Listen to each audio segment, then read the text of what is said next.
दोस्तों, आज हम माता वैष्णो देवी के बारे में चर्चा करेंगे।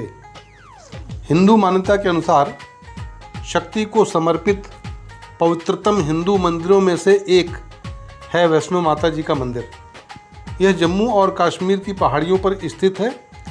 माता रानी तथा वैष्णवी के नाम से भी इन्हें पुकारा जाता है। उत्तर भारत के सबसे पवित्र और पूजनीय स्थलों वाला यह मंदिर कटरा नगर से 13 किलोमीटर की दूरी पर समुद्र तल से 5200 फीट की ऊंचाई पर सुंदर पहाड़ियों पर बसा हुआ है। लाखों तीर्थयात्री इस मंदिर का दर्शन करने के लिए हर वर्ष आते हैं। यह भारत में तिरुमला वेंकटेश्वर मंदिर के बाद दूसरा सर्वाधिक दर्शन करने वाला स्थल है, जहां भीड़ ज़्यादा होती है। इस मंदिर की देखरेख श्री माता वैष्णो देवी तीर्थ मंडल नामक संस्था द्वारा की जाती है। माता वैष्णो देवी को लेकर कई तरह की कथाएं प्रचलित हैं, जिनका आपस में विरोधाभास भी है, लेकिन आज हम सबसे अधिक प्रचलित विचारों के बारे में बात करेंगे। पंडित श्रीधर माँ वैष्णो देवी के प्रबल भक्त थे। कटरा से 2 किलोमीटर की दूरी पर स्थित हंसली गांव में रहते थे। काफ़ी समय से दिल में यह चल रहा था कि भिक्षुकों और भक्तों को भोजन कराना है। उन्होंने एक स्वार्थी राक्षस भैरवनाथ को भी आमंत्रित किया था। भैरवनाथ का कहना था कि यह संभव नहीं है, लेकिन उसी समय माता वैष्णो जी ने दर्शन दिए और कहा कि सारी तैयारी हो चुकी है, आप कार्य आरंभ करें। आपकी छोटी सी कुटिया में 360 से ज़्यादा श्रद्धालुओं को बैठाया और भोजन कराया जा सकता है।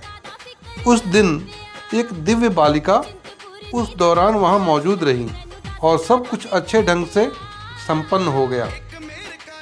माता जब वहाँ से निकली तो भैरवनाथ चुपके से उनका पीछा करने लगे।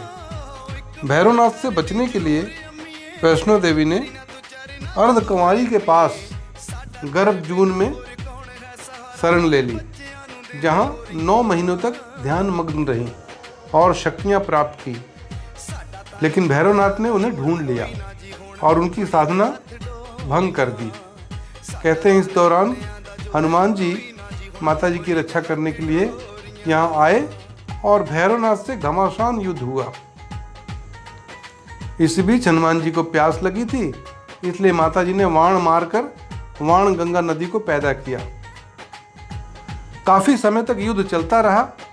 कोई परिणाम ना निकलता देख माता रानी ने महाकाली का रूप लिया और शक्ति के साथ भैरव का सिर धड़ से अलग कर दिया।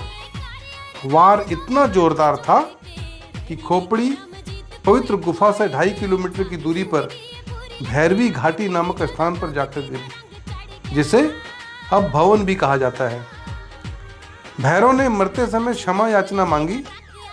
देवी जानती थी कि उन पर हमला करने के पीछे भैरव की प्रमुख मंशा मोक्ष प्राप्त करने की थी।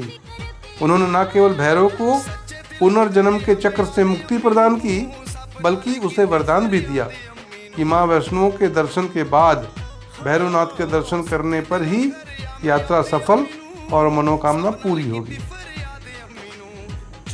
इस बीच वैष्णो देवी ने 3 पिंड, जिसमें बाएं तरफ सरस्वती, दाहिनी ओर देवी काली और बीच में लक्ष्मी जी की पिंडियां हैं, और ये तीनों मिलकर वैष्णो देवी बनता है। इस तरह उन्होंने एक चट्टान का आकार ग्रहण किया और सदा के लिए ध्यान मग्न हो गई। इस बीच पंडित श्रीधर अधीर हो गए। वे त्रिकुटा पर्वत की ओर उसी रास्ते आगे बढ़े जो उन्होंने सपने में देखा था। अंततः वे गुफा के द्वार पर पहुंच गए। उन्होंने पिंडों की पूजा को अपनी दिनचर्या बना लिया। उनकी पूजा से प्रसन्न होकर वैष्णो माता ने प्रकट होकर उन्हें आशीर्वाद दिया, दर्शन दिए। तब से श्रीधर और उनके वंशज माँ वैष्णो देवी की पूजा करते आ रहे हैं। कहते हैं लगभग 700 वर्ष पूर्व पंडित श्रीधर ने इस मंदिर को बनवाया था। यात्रा की शुरुआत कटरा से होती है। कुछ लोग यहाँ आराम भी करते हैं आकर। यहाँ से निःशुल्क पर्ची लेकर यात्रा प्रारंभ की जाती है। 13 किलोमीटर की पैदल चढ़ाई जय माता के उद्घोष के साथ चलती रहती है।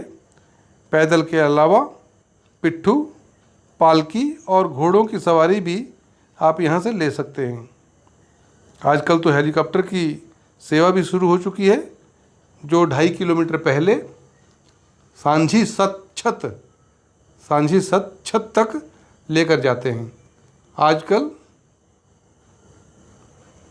अर्धकुंवारी से भवन तक की चढ़ाई चढ़ते चढ़ते यहाँ जगह जगह भक्तों द्वारा मुफ्त लंगर की सेवा चलाई जाती है। जय माता जी बोलते हुए लोग कब माँ के दर्शन कर लेते हैं, इसका आभास भी नहीं होता और कोई थकान भी नहीं। मन की मुरादों को लेकर पहुँचे भक्त अगली बार फिर से माँ के दर्शन की कल्पनाएं सजोने लगते हैं। दोस्तों, अगर आपको हमारी ये वीडियो अच्छी लगी हो तो आप इसे लाइक, शेयर और सब्सक्राइब ज़रूर करें।